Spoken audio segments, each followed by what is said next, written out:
Sir ఈ రోజుల్లో ఉండే లైఫ్ స్టైల్ ప్యాటర్న్స్ కావచ్చు, స్ట్రెస్ కావచ్చు, నెక్స్ట్ ఫుడ్ కావచ్చు, డైట్ కావచ్చు, ఇవన్నీ మన సెల్స్ మీద డైరెక్ట్గా ఇంపాక్ట్ చేసే అవకాశం ఉందంటారా?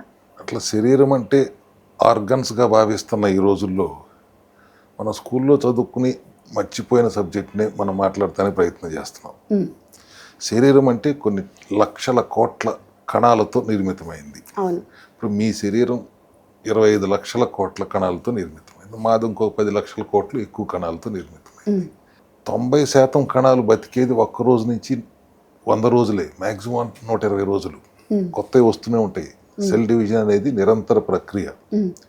ఆ వచ్చిన కణాల్లో ఎప్పుడైనా ఏ కణమైనా చేయాల్సిన పని చేయకుండా రివర్స్లో పనిచేస్తే జబ్బులు వస్తాయి.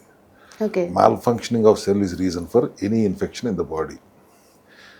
కొన్ని కణాలు లివర్ అవుతాయి, కొన్ని కణాలు లంగ్ అవుతాయి, కొన్ని కణాలు కిడ్నీ అవుతాయి. అన్నీ టోటల్గా everything is totally cells only. Cells or tissues or membranes ఏదైనా సెల్ ఫ్యామిలీ అది. ఓకే. సో ఆ సెల్ హెల్తీగా ఉంటే మనం హెల్తీగా ఉన్నట్టు. ఎక్కడ సెల్ తప్పు చేస్తుంటే దానికి ఒక పేరు పెట్టి మనం ఇప్పుడు 1000 రకాల జబ్బుల పేర్లు చెప్పుకుంటున్నాం, కానీ ఉన్నది ఒకటే జబ్బు, కణం తప్పు చేయటం. కణం తప్పు. ఎస్. దానికి కారణం కూడా అందాల్సిన పోషకాలు అందకపోవటం. అది విటమిన్సా, మినరల్సా, ఎంజైమ్సా, న్యూట్రిషనా, ప్రోటీన్ చైన్సా, అందకూడని విష పదార్థాలు మీరే అందటం, టాక్సిసిటీ అండ్ డెఫిషియన్సీ. దాన్ని రిపేర్ చేయడానికి ప్రయత్నం. మా సెల్ హెల్త్ క్లినిక్లో మా విధానం కూడా అదే.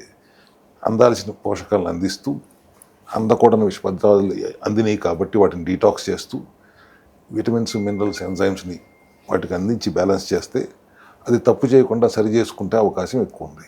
అట్లా కాదు, వాటికి అందాల్సిన ఆహారం అందనివ్వకుండా వాటి ఇమ్యూనిటీని పడేయటానికి వాటిని పస్తు పెడుతూ ఆ 100 రోజుల్లో అవి చెడగొట్టలేక చచ్చిపోతాయి.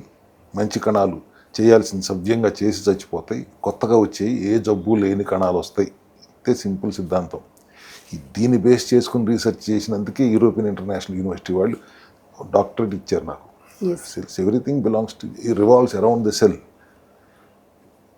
Every disease starts silently inside a single damaged cell. ఒక్క సెల్ డ్యామేజ్ అయితే అక్కడ డిసీజ్ స్టార్ట్ అవుతుంది. సో హెల్త్ అంటే ఆర్గన్స్ కాదు.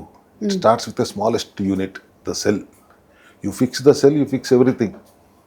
సో బాడీని మెయింటైన్ చేయాలంటే జిమ్ములు కాదు, సెల్యులార్ సర్వీస్ చేయాలి. That's what we do at cell health clinic. We repair you inside out literally.